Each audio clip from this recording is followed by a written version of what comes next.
Selamat petang, salam sejahtera. Terima kasih karena bersama dengan saya di Nazilin Unity Channel. Selepas 3 tahun, langkah Sheraton, Dr. Mahathir Muhyiddin bertemu bincang isu Melayu. Ada netizen tulis pula dalam ruangan komen, selepas 3 tahun, tuduh menuduh, tembak menembak, ludah meludah, hina menghina, kerana beberapa isu dan perkara pokok, akhirnya Muhyiddin dan Dr. Mahathir berjumpa akhirnya, kata mereka. Tak tahu mereka sudah bermaaf-maafan ke tidak, itu kita tak pasti. Tapi yang pastinya Mahathir pernah menggelar Muhyiddin sebagai pengkhianat. Muhyiddin juga pernah memecat Mahathir Mohamad, sehingga berlaku perseteruan besar antara mereka. Tapi lepas 3 tahun, ini pula yang terjadi. Apa pendapat kamu sekalian? Berkata pepatah orang, meludah ke langit, kena muka dua-dua sendiri. Khairuddin Abu Hasan berkata, pertemuan hampir 2 jam itu membabitkan manifestasi penyatuan Melayu yang diusahakan Mahathir, yang mendapat sambutan dari pelbagai pihak walaupun berlainan ideologi. Saya tak pasti sejauh mana kehadiran Mahathir dalam Perikatan Nasional membawa kemenangan atau membawa pengaruh besar untuk menjadikan mereka menang. Tapi pada pendapat saya, kehadiran Mahathir dalam Perikatan Nasional sebenarnya pada pendapat saya adalah liability dan juga masalah besar kepada Perikatan Nasional. Pertama, dakwaan Mahathir baru-baru ini berkaitan dengan pembentukan negara bangsa di Malaysia membawa kepada satu liability kepada Perikatan Nasional. Apa yang disebut oleh Mahathir baru-baru ini, kenyataan-kenyataan Mahathir berkaitan dengan bangsa di Malaysia baru-baru ini, dilihat boleh menjarakan, boleh membuatkan para pengundi yang bukan Melayu Islam menjarakkan diri daripada Perikatan Nasional, lebih tak mengundi Perikatan Nasional. Oleh sebab itulah saya fikir kehadiran Mahathir tidak akan membawa kemenangan besar, tidak akan membawa lebih banyak perubahan menang kepada Perikatan Nasional, bahkan ia mungkin akan jadi lebih liability kepada Perikatan Nasional. Apa pendapat kamu semua? Selepas 3 tahun bersengketa antara langkah Sheraton, dua bekas Perdana Menteri Dr. Mahathir dan Muhyiddin bertemu malam tadi untuk membincangkan kerjasama menerusi proklamasi orang Melayu. Pengurusi sekretariatnya, Khairuddin Abu Hasan berkata, pertemuan hampir 2 jam itu membuktikan manifestasi penyatuan Melayu. Diusahakan Mahathir mendapat sambutan dari berbagai pihak walaupun berlainan ideologi. Yang menjadi persoalan ialah mungkin mereka hanya dapat sokongan daripada pemimpin. Tapi akar umbi belum tentu lagi. Bagaimana dengan rakyat? Bagaimana dengan netizen? Adakah netizen menyokong pertemuan Muhyiddin dan Mahathir ini? Adakah penyokong Perikatan Nasional benar-benar suka dengan tindakan Muhyiddin bekerja sama dengan Mahathir? Tentulah ada pro dan kontranya. Ada orang kata kepada saya, tindakan Muhyiddin bekerja sama dengan Mahathir yang ramai menggelar sebagai sakatua menyebabkan mungkin lebih ramai orang akan meninggalkan Perikatan Nasional selepas ini. Bagus-bagus tiada masalah, mencari masalah, kata mereka. Bagus-bagus tiada masalah dengan Mahathir, tiba-tiba pula bekerjasama dengan Mahathir, kata mereka. Gerakan proklamasi orang Melayu secara non-partisan membuka pintu secara luas-luasnya kepada mana individu Melayu yang bersemangat untuk bersatu padu tanpa kira apa saja fahaman, kata Khairuddin. Pada 27 Jun lalu, FNT melaporkan Muhyiddin yang juga Presiden Bersatu bersetuju bertemu dengan Mahathir berkait proklamasi orang Melayu selepas Aidil-Adha. Katanya beliau membaca 12 agenda dalam proklamasi itu yang disifatkannya sebagai amat baik, agak baik, dan menjadi asas prinsip perjuangan parti pimpinannya. Menurut Perdana Menteri ke-8 itu, agenda dalam perlembagaan negara, hak istimewa orang Melayu dan Islam selain memertabatkan ekonomi bangsa, sudah lama diperjuangkan bersatu lebih awal daripada proklamasi orang Melayu yang diasaskan Mahathir Mac lalu. Saya nak tanya, sebelum ini, parti yang dianggotai oleh Mahathir dan Muhyiddin, yaitu UMNO, yang juga berasaskan Melayu Islam, adakah itu tidak memertabatkan ekonomi bangsa Melayu?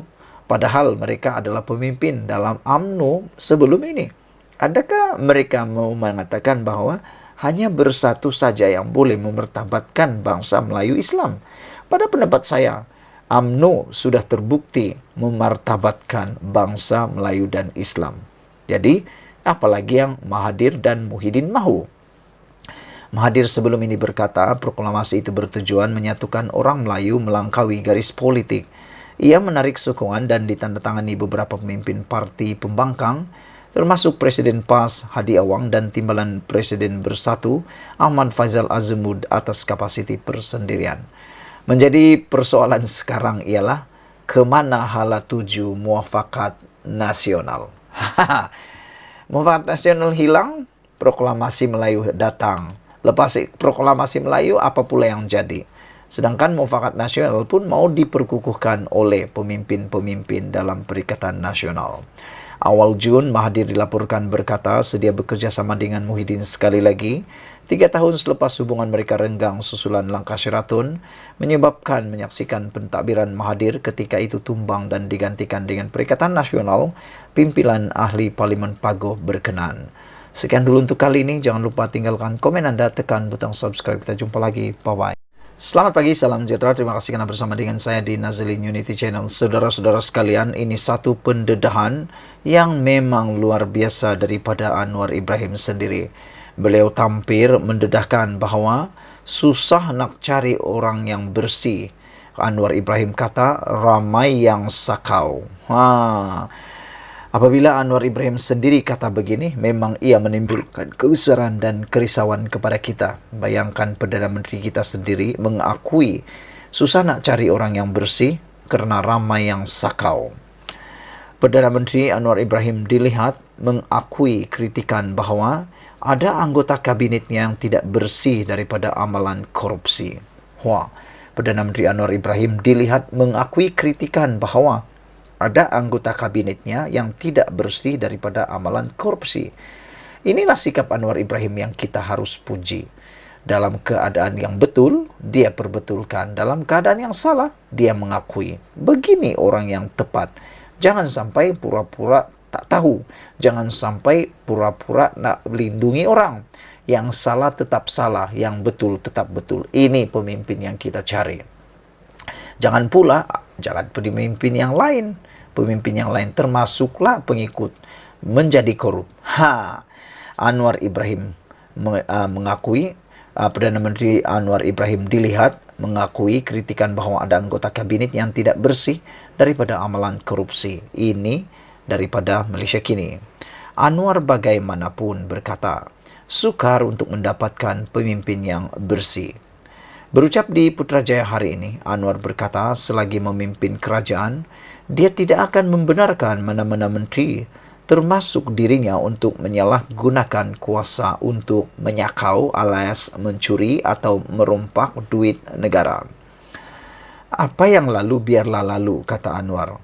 Kita boleh cakap pasal sejarah, ramai yang terpalit dengan korupsi. Tok sah, cakaplah, tak payah cakaplah, kata Anwar. Kalau saya nak tengok dalam rekod, nak cari yang bersih, cukup susah, kata Anwar. Yang cakap bersih ramai, tapi yang menyakau cukup ramai, katanya lagi. Yang menarik, Anwar kata, yang cakap bersih pun ramai, tapi yang suka sakau pun ramai juga. Anwar berkata demikian selepas menyerang Dr. Mahathir Mohamad berhubung apa yang didakwa sebagai amalan korupsi ketika dia mentadbir negara. Ketika baru menjadi Perdana Menteri, Anwar menerima kritikan selepas melantik Presiden UMNO Ahmad Zahid Hamidi sebagai timbalan Perdana Menteri.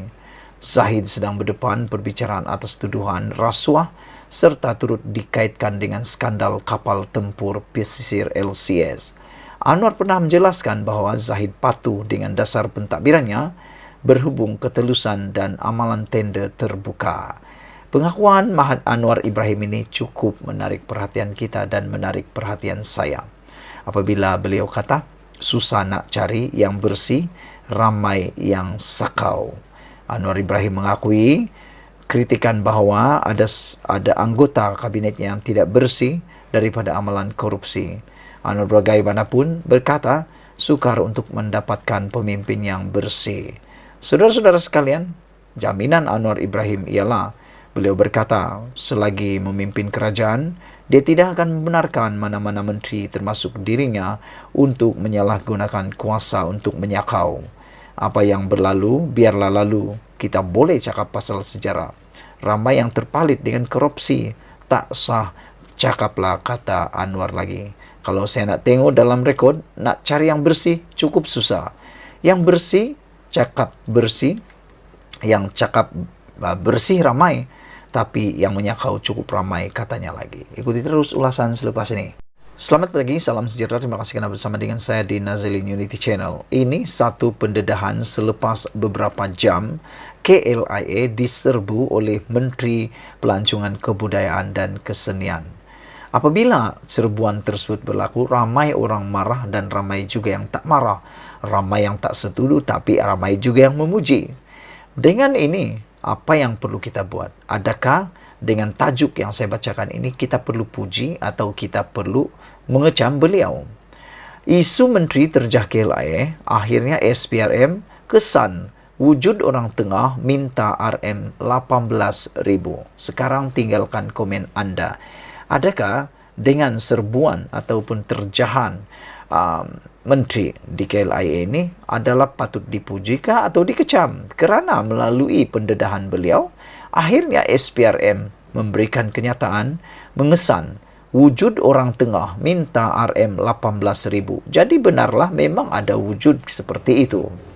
SPRM memandang serius isu rasuah yang dikatakan berlaku dalam insiden melibatkan seorang warga China di lapangan terbang KLIA baru-baru ini. Sumber berkata satu siasatan menyeluruh sedang dijalankan untuk mengesahkan perkara itu. Setakat ini 3 keterangan saksi termasuk menteri yang terlibat dan 2 orang saksi utama warga China sudah diambil pihak SPRM. Beberapa orang pegawai imigresen yang terlibat akan dipanggil untuk diambil keterangan berhubung perkara hari ini, katanya.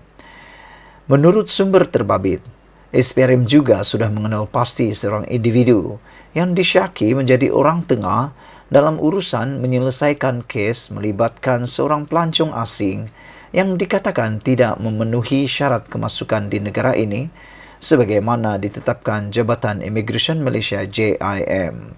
Kami sedang giat mengesan individu yang merupakan ejen yang dikatakan meminta wang rasuah sebanyak RM 18,000 bagi menyelesaikan kes terbabit, kata beliau. Sementara itu, Ketua Pesuruh JSPRM Tan Sri Azam Baki ketika dihubungi mengesahkan kes disiasat di bawah Seksyen 16A Akta SPRM 2009. Beliau menggesa semua pihak untuk tidak membuat sebarang spekulasi dan memberikan masa bagi SPRM melengkapkan siasatan ini. Saudara-saudara sekalian, dengan perkara ini akhirnya kita ketahui apa yang didedahkan oleh Tiong King Sing yang mengatakan ada orang tengah minta RM 18,000. Akhirnya SPRM kata mengesahkan mereka sedang giat mengesan individu yang merupakan ejen yang dikatakan meminta wang rasuah sebanyak RM 18,000 bagi menyelesaikan kes terbabit.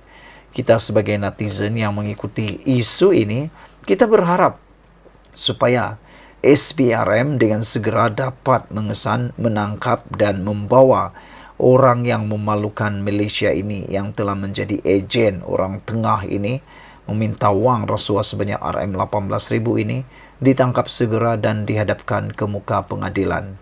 Kerana kata pepatah, kerana nila setitik merosakkan susu sebelanga.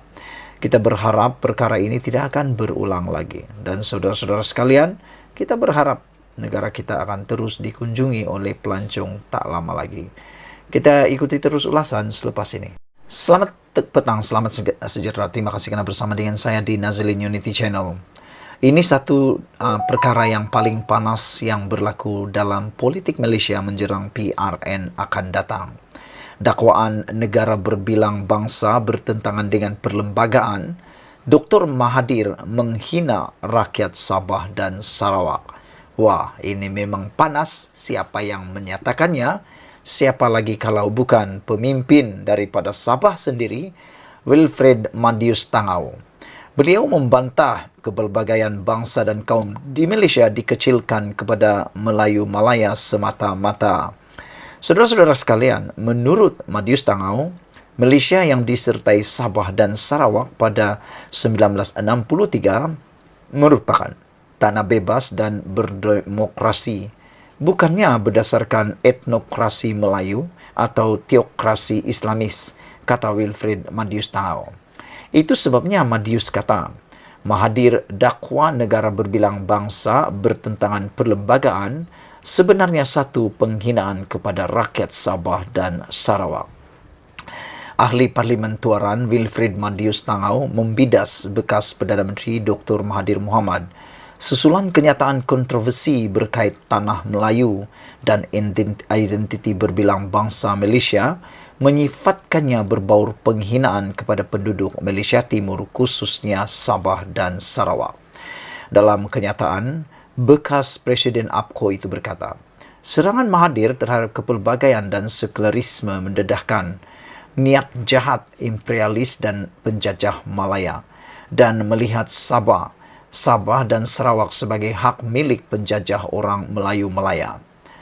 Beliau mengingatkan Mahathir, ketika pembentukan Malaysia pada 1963, ia merupakan kesatuan 4 negara sekular dan pelbagai kaum, yaitu Malaya Semenanjung, Singapura, Sabah dan Sarawak.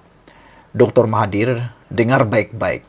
Kalau Anda perlu diberi peringatan, Sabah dan Sarawak bukan hak milik penjajah dipindahkan daripada Great Britain kepada tanah Melayu, kata Madius Tangau.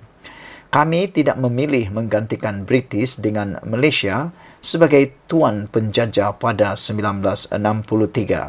Andai itulah rancangan untuk menjadi lampiran kepada etnokrasi seperti mana diinginkan Dr. Mahathir, Sabah dan Sarawak tidak akan menyertai pembentukan Malaysia, kata Madius Tangau.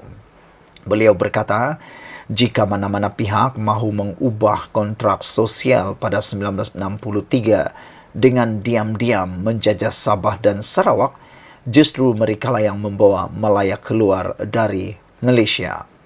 Malaysia yang disertai Sabah dan Sarawak pada 1963 merupakan tanah bebas dan berdemokrasi, bukannya berdasarkan etnokrasi Melayu atau teokrasi Islamis. Dengan menghina rakyat Sabah dan Sarawak sebagai subjek imperialis dan penjajah Malaya, Dr. Mahathir mengisytiharkan perang terhadap idea pembentukan Malaysia, katanya. Katanya lagi, Sabah dan Sarawak terdiri daripada pelbagai bangsa, antaranya Kadazan, Dusun, Murut, Bajau, Suluk, Iban, Bidayu, Orang Hulu dan Melanau. Beliau membantah kepelbagaian bangsa dan kaum di Malaysia dikecilkan kepada Melayu Malaya semata-mata.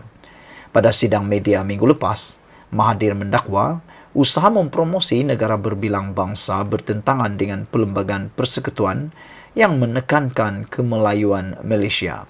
Mahathir juga mendakwa ada percubaan orang dari negara lain untuk mengubah Malaysia daripada tanah Melayu menjadi sebuah negara berbilang bangsa.